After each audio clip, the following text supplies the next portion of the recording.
मौके पर clinical death जो होती है उसके बाद बायोलॉजिकल डेथ होती है। क्लिनिकल डेथ है कि आप ऑब्जर्व कर सकते हैं ब्रीथलेस है पेशेंट, ब्रीथलेस है और अनकॉन्शियस है, उस वक्त वो क्लिनिकल डेथ होगा। या से अगर आप उस सिनेरियो पे मौजूद हैं उस मजलिस में, आप खुदा न खासा हमारे घरों में अल्लाह न करे ऐसी कोई सिचुएशन, हम घर में मौजूद हैं, हम उसके पास पेशेंट के पास मौजूद हैं, क्लिनिकल डेथ हो गया है पेशेंट, वो गिर गया है, अनकॉन्शियस होकर गिर गया है,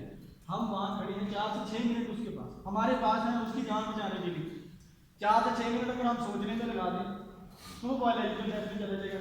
यानी कि डेफिशिएंसी ऑक्सीजन की जो ब्लड में शामिल होती है और ब्रेन को चाहिए, वो हार्ट जैसे ही कार्डियक अरेस्ट होगा डीऑक्सीजनेटेड ब्लड हो जाएगा। और जो ब्रेन के